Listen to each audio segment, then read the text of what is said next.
Alors aujourd'hui, je vais vous parler de la défonceuse d'une marque Festo qu'on a ici. Il existe plusieurs marques, mais j'ai choisi de vous présenter celle-ci. Sa puissance est de 1400 watts qu'on voit ici derrière. Ses tours minutes vont de 10 000 à 22 500 tours par minute. Son alimentation est par prise de secteur. Alors là, je vais vous présenter les différents composants de la défonceuse. Ici, nous avons les deux poignées. Une qui sert, celle-ci qui sert à régler le serrage de la profondeur. Ici, nous avons la butée revolver.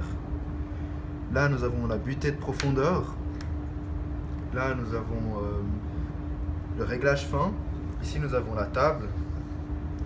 Là, on a le dispositif pour serrer la fraise. Nous avons différents types d'écrous pour différentes tailles de fraises. Ici, nous avons l'interrupteur pour déclencher la machine. Là, nous avons la vitesse de rotation.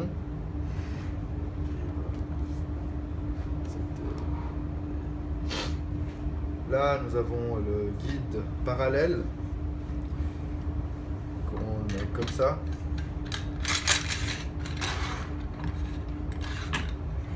Ici, nous avons les serrages, que d'habitude c'est une sorte de bouton pour serrer. Ici, nous avons des vis parce que nous avons perdu. Là et là, pour régler la largeur que vous voulez défoncer. Ici, nous avons le réglage fin.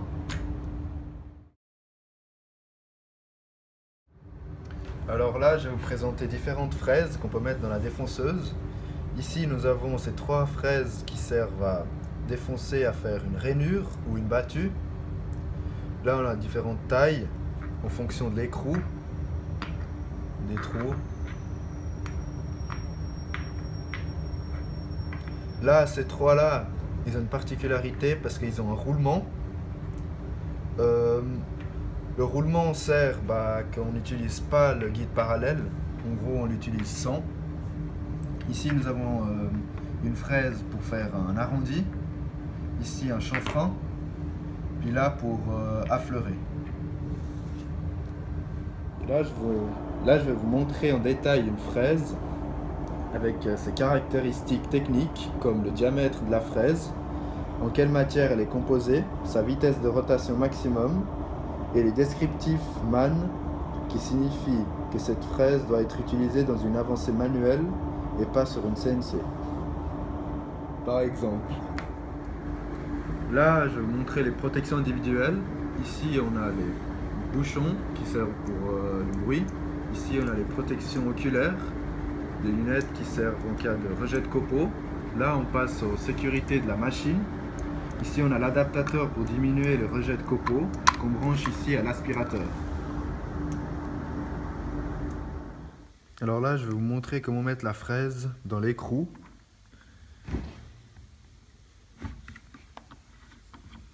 Ici, on a un bouton pour bloquer l'arbre, comme ceci. Là,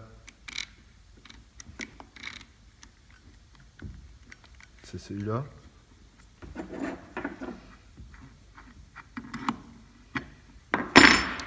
Là, on peut serrer la main.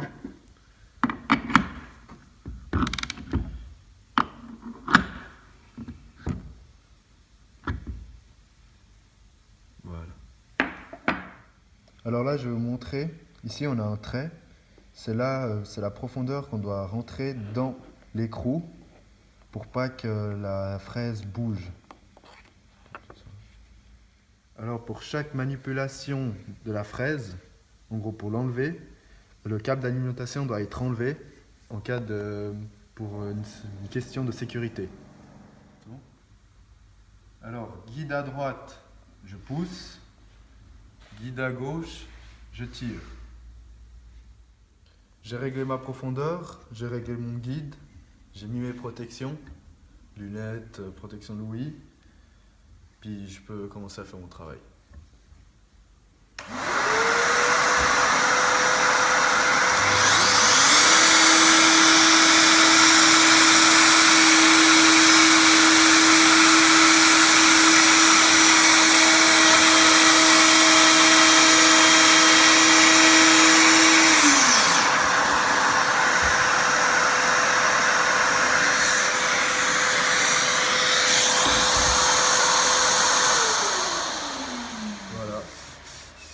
rayure.